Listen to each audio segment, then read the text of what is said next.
সুন্দর নারী মারা গেলেন, যে কাফন চুরি করতো তার ডিউটি ছিল প্রতিদিন কবরে ঢুকে তার কাফন চুরি করা। কবিতা সুন্দর ছন্দের মাধ্যমে কি লিখছে মধুর স্বর শুনবে। মক্কা শরীফে প্রতি রাতে কাফন চুরি হয়, মক্কা শরীফে প্রতি রাতে কাফন চুরি হয়, সেই কাফন চোর নবীর কাছে কত না শোনায়। শুনো শুনো শুনো, মক্কা শরীফে প্রতি রাতে কাফন চুরি হয়, মক্কা শরীফে প্রতি রাতে কাফন চুরি হয়, সেই কাফন চোর নবীর কাছে কত না শোনায়, সেই কাফন চোর নবীর কাছে কত না শোনায়। তার পাপের কথা নবীর কাছে শুনে যে সে কয়, তার পাপের কথা নবীর কাছে শুনে যে সে কয়, ওই পাপের ক্ষমা পাবো কি আমি নবী দয়াময়, ওই পাপের ক্ষমা পাবো কি আমি নবী দয়াময়। সে কাপড় চুরি করে সে আল্লাহর কাছে এলেন, তিনি বললেন আমি এরকম প্রতিদিন এরকম কাজ করি, আমি এখন কি করবো, আমি গুনাহ করে ফেলেছি। সেই সময় আমার আপনার আল্লাহ রাসূল সেই কাপড় জ্যোতি কি বলেছিল, কবি অতি সুন্দর ছন্দের মাধ্যমে একটু শুনবেন। সে থাকতো বসে কখন একটা মানুষ মারা যায়, সে করতে চুরি তার কবরে হাজির হয়ে যায়, সে করতে চুরি তার কবরে হাজির হয়ে যায়, সে থাকতো বসে কখন একটা মানুষ মারা যায়, সে করতে চুরি তার কবরে হাজির হয়ে যায়, সে করতে চুরি তার কবরে হাজির হয়ে যায়। দয়ার নবী কাছে গিয়ে ঘটনা শোনায়, দয়ার নবীর কাছে গিয়ে ঘটনা শোনায়, নবী জীবন যাও ক্ষমা খোদার দরগায়, নবী জীবন যাও ক্ষমা খোদার দরগায়। মক্কা শরীফে প্রতি রাতে কাফন চুরি হয়, মক্কা শরীফে প্রতি রাতে কাফন চুরি হয়, সেই কাফন চোর নবীর কাছে ঘটনা শোনায়, সেই কাফন চোর নবীর কাছে ঘটনা শোনায়। এবার সে ঘটনা শুনবে। সেই শহরে সেই নারী মারা গেলেন, সুন্দর একটা নারী, সেই নারীর কবরে কে ঢুকবে, সেই কাফন চোর। ডিউটি ছিল কাফন চুরি করা। সে খবর পেয়ে গেল অমুক জায়গাতে এক নারী মারা গেছে, তারা জানা যায় সেই কাফন চোর হাজির। দেখেন সেই কাফন চোর কি করছে মনোযোগ সহকারে শুনুন। ওই শহরে কথাতে দেখে রমণী মারা যায়, তার জানা যাতে কাফন চোর হাজির হয়ে যায়। একটু শুনবেন। ওই শহরে কথাতে দেখে রমণী মারা যায়, তার জানা যাতে কাফন চোর হাজির হয়ে যায়, তার জানা যাতে কাফন চোর হাজির হয়ে যায়।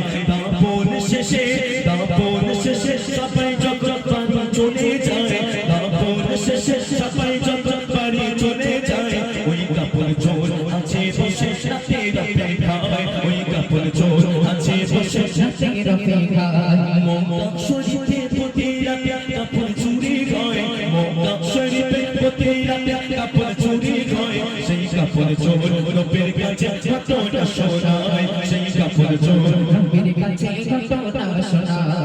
সেই নারী জানাজা কমপ্লিট, সবাই যে যার বাড়িতে চলে গেল, কিন্তু সেই কাফন চোর সেইখানেই ছিল।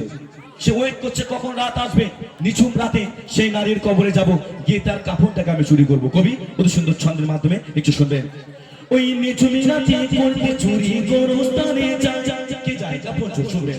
ওই নিঝুম রাতে করতে চুরি গোরস্থানে যায়, কাফন চুরি করে জবাব পেছনে তাকায়, কাফন চুরি করে জবাব পেছনে তাকায়। ওই কবর থেকে মুর্দা নারী কেঁদে কেঁদে কয়, ওই কবর থেকে মুর্দা নারী কেঁদে কেঁদে কয়, ওই যুবকের বেচার কথা তোমার কাছে যায়, ওই যুবকের বেচার কথা তোমার কাছে যায়। সেই নারী আল্লাহর কাছে তার বিচারটা দিয়ে দিয়েছিলেন যে আমার সঙ্গে এরকম একটা কাজ হয়েছে, এ ক্ষমা পাওয়ার যোগ্য না। এখন আপনাদের এই ব্যাসপুরে যদি কোনো ছেলে যদি এরকম কাজ করে, তার মনে হয় পিঠের চামড়া থাকবে না, আউট অফ সার্ভিস হয়ে যাবে। দেখেন আল্লাহ পাক কত কিছু না করতে পারে। কবি কত সুন্দর ছন্দের মাধ্যমে একটু শুনবেন। এই ঘটনা শোনার পরে দয়াল নবী কয়, কি কয়, এই ঘটনা শোনার পরে দয়াল নবী কয়, তুমি থাকবে দূরে আমার থেকে, ডাকবে না আমায়, তুমি থাকবে দূরে আমার থেকে, ডাকবে না আমায়। ওই কবর মাঝে যেতে হবে দেখাই কারো নাই, ওই কবর মাঝে যেতে হবে দেখাই কারো নাই।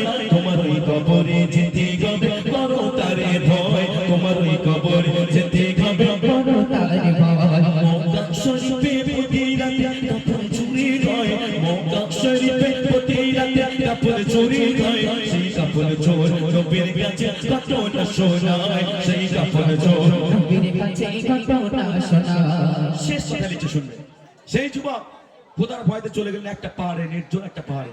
সেই পাহাড়ে গিয়ে তিনি আল্লাহর কাছে ক্ষমা চাইতে লাগলেন। কেন শুনবেন, খোদার ভয়ে ওই যুবক পাহাড়ে যায় 40 দিন ধরে খোদার কাছে মাফি চায়। শুনবেন, খোদার ভয়ে ওই যুবক পাহাড়ে যায় 40 দিন ধরে যুবক গুনাহ মাফি চায় 40 দিন ধরে যুবক গুনাহ মাফি চায়।